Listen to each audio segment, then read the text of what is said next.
Hello everyone, welcome to C S explain. C S explain में आपका स्वागत है। आज हम पढ़ेंगे steps of problem solving. Steps for problem solving. पिछले वीडियो में हमने देखा था प्रॉब्लम सॉल्विंग के बारे में। प्रॉब्लम सॉल्विंग कैसे होती है, प्रॉब्लम सॉल्विंग क्या होती है, और कंप्यूटर के टर्म में इसको समझा था। ये हमारा चैप्टर 4 का सेकेंड वीडियो है। इसमें हम देखेंगे स्टेप्स फॉर प्रॉब्लम सॉल्विंग। तो चलिए स्टार्ट करते हैं। तो ये डायग्राम मैंने एनसीईआरटी बुक से लिया है।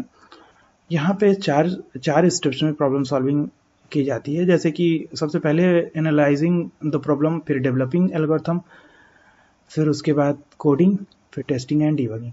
एनालाइजिंग में क्या होता है कि हम प्रॉब्लम स्टेटमेंट को एनालाइज करते हैं, हम अंडरस्टैंड करते हैं, देखते हैं, फिर उसके बाद उसका स्टेप बाय स्टेप सॉल्यूशन हम क्रिएट करते हैं।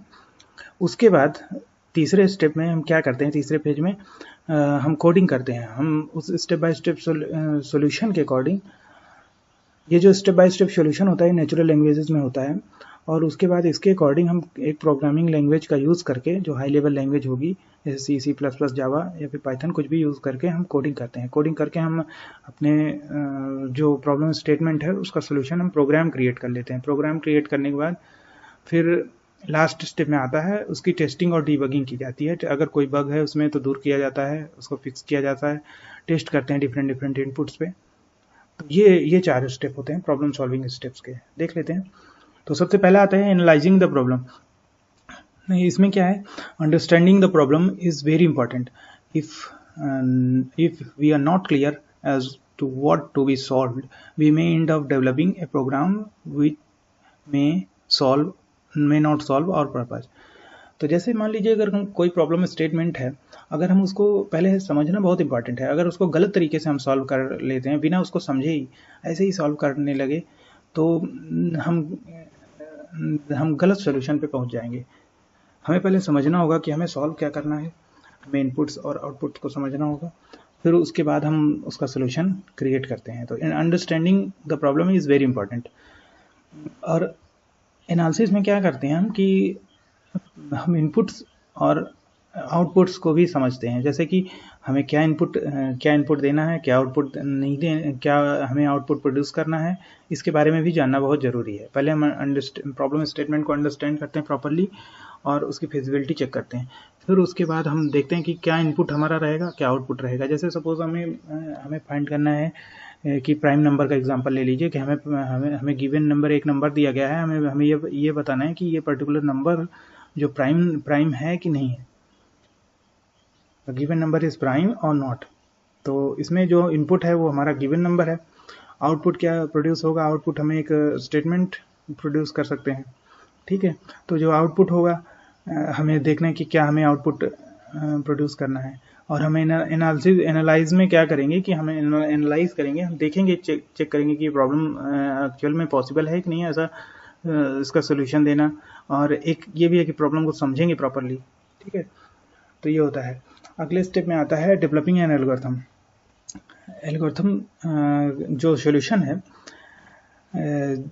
राइट ए सॉल्यूशन बिफोर राइटिंग कोड। जो प्रोग्राम कोड होता है उसको लिखने से पहले हमें एक सॉल्यूशन लिखना चाहिए। The solution is represented in natural language and is called an algorithm. Step by step जो सॉल्यूशन होता है नेचुरल लैंग्वेज में लिखा होता है उसे हम एल्गोरिथम कहते हैं। देखिए, कुछ लोग क्या करते हैं कि बिना सॉल्यूशन को जाने ही आजकल जो अपने आप को कोडर समझने लगे हैं कुछ लोग, वो लोग क्या करते हैं कि वो लोग, कुछ बच्चे होते हैं जल्दी से, जैसे उनको कोई जैसे सपोज प्राइम नंबर वाला प्रोग्राम दिया गया, अब वो क्या करेंगे, जल्दी से कंप्यूटर पर बैठेंगे, तुरंत खट खट खट खट टाइप करने लगेंगे और टाइप करके दे देंगे, कहेंगे हो गया। अब जब उस पर उसकी टेस्टिंग की जाएगी, जब उसमें डिफरेंट इनपुट्स को हम रखेंगे तो वो फेल हो जाता है प्रोग्राम, या फिर उसमें कंपाइल टाइम एरर ही आ जाता है। तो वो लोग बहुत परेशान होते हैं, फिर बहुत देर लगता है उनको बग फिक्स करने में और प्रॉब्लम। तो ये गलत तरीका है। पहले हम आइडेंटिफाई करेंगे, एनालाइज करेंगे, एनालाइज द प्रॉब्लम स्टेटमेंट, फिर उसके बाद डेवलपिंग एन एल्गोरिथम। जब ये एल्गोरिथम है क्या, एल्गोरिथम में इसको एक रियल लाइफ एग्जांपल से आप समझ सकते हैं। इसको आप एज्यूम कर सकते हैं जैसे एल्गोरिथम है एक रिटन रेसिपी है। जैसे कोई डिश है, कोई डिश की रिटर्न रेसिपी है, इसमें स्टेप बाय स्टेप जो रेसिपी के स्टेप्स हैं वो लिखे हुए हैं कि हमें ये डालना है, इसके बाद ये डालना है, इसके बाद ये डालना है, इसके बाद ये डालना है। जब हम सारे स्टेप्स को फॉलो करेंगे तो हमें क्या मिलेगा, हमें मिलेगा डिश, जो हमारी डिश होगी वो बन के तैयार हो जाएगी। तो इसी तरह जो रेसिपी है, जो स्टेप बाय स्टेप जो रिटर्न रेसिपी है यहाँ पे लिखी हुई है, तो जो डिश की रेसिपी है वही एल्गोरिथम है, एक तरह से कह सकते हैं आप, ठीक है। तो अच्छा, एल्गोरिथम्स जो होते हैं जो ये एक तरह से सोल्यूशन है हमारे प्रॉब्लम स्टेटमेंट का हमारी नेचुरल लैंग्वेज में। तो ये डिफरेंट हो सकती हैं, ठीक है। एक प्रॉब्लम स्टेटमेंट के ढेर सारे एल्गोरिथम्स डेवलप हो सकते हैं अलग अलग तरीके से। तो यहाँ पे अगला आता है कोडिंग। देखिए एल्गोरिथम जब हमारा solution step by step solution हमारा डेवलप हो गया, उसके बाद हम उसके अकॉर्डिंग हम एल्गोरिथम को लेके हम कोड करते हैं, हम प्रोग्राम क्रिएट करते हैं। प्रोग्राम क्रिएट कैसे करेंगे, हाई लेवल लैंग्वेज में हम प्रोग्राम क्रिएट करेंगे, जैसे कि C++, जावा, पाइथन, जितनी हमारी हाई लेवल लैंग्वेज है, किसी में जिसकी हमें ज़रूरत हो उसमें हम प्रोग्राम क्रिएट करेंगे। और जो हमारा प्रोग्राम क्रिएट हो जाएगा, ये तो तीसरा स्टेप है, प्रोग्राम क्रिएट करेंगे, ठीक है। उसके बाद चौथा स्टेप आता है टेस्टिंग डीबगिंग का। जब हमारा प्रोग्राम क्रिएट हो जाएगा तो फिर हम उसकी टेस्टिंग करेंगे, डिफरेंट इनपुट्स पे हम उसकी टेस्टिंग करेंगे, उसको टेस्ट करेंगे। अगर कोई बग आता है तो उसको फिक्स करेंगे, इसको बोलते हैं डीबगिंग। बग को आइडेंटिफाई करेंगे और उसके बाद उसको फिक्स करेंगे।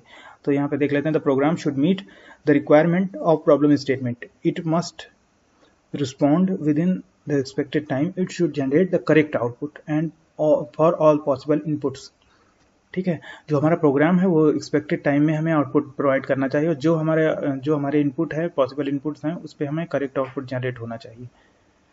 और सॉफ्टवेयर इंडस्ट्री फॉलोज, अच्छा देखिए सॉफ्टवेयर इंडस्ट्री के टर्म में, सॉफ्टवेयर के बाद टर्म में, अभी मैं प्रोग्राम के टर्म में बात कर रहा था, सॉफ्टवेयर के टर्म में अगर बात करें तो वो लोग टेस्टिंग के लिए डिफरेंट मेथड्स फॉलो करते हैं, जैसे कि unit testing, integration testing, system testing, acceptance testing, while developing the complex application. जब वो कॉम्प्लेक्स एप्लीकेशंस को क्रिएट करते हैं, उसके बाद जब डेवलप करते हैं तो उसके बाद वो टेस्टिंग के लिए डिफरेंट मेथड्स का यूज़ करते हैं। This is to ensure that the software meets all business and technical requirement and works as expected. The errors or defects found in the testing phase are debugged or rectified and the program is again tested. This continues till all the errors are removed from the program. देखिए उसके bug को find किया जाता है, जो errors होते हैं, defects होते हैं, उसको आइडेंटिफाई करते हैं, फिर उसको दूर किया जाता है, इसी को बोलते हैं डीबगिंग। तो डीबगिंग करते हैं और ये हम प्रोसेस चलता रहता है जब तक सारे एरर्स उसके रिमूव नहीं हो जाते। This continues till the errors are removed from the program. उसके बाद क्या करते हैं कि जब डिप्लॉय हो जाता है, जो हमारा सॉफ्टवेयर एप्लीकेशन है वो यूज़र को दे दिया जाता है यूज़ करने के लिए, तो यूज़र को दे दिया जाता है तो फिर उसकी टाइम टू टाइम उसके मेंटेनेंस की जाती है।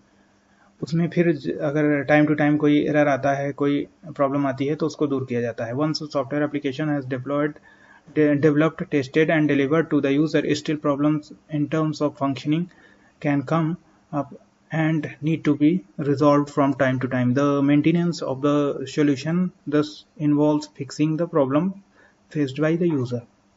तो ये होता है। तो ये थे हमारे स्टेप्स ऑफ प्रॉब्लम सॉल्विंग। पहला स्टेप था एनालाइजिंग द प्रॉब्लम, दूसरा हमारा क्या था कि डिज़ाइन, डेवलपिंग एन एल्गोरिथम, तीसरा कोडिंग, चौथा टेस्टिंग एंड मेंटेनेंस। 4 फेजेस होते हैं, 4 फेजेस में हम अपने पूरे प्रॉब्लम का सॉल्यूशन देते हैं, ठीक है। तो आई होप आपको समझ में आया होगा।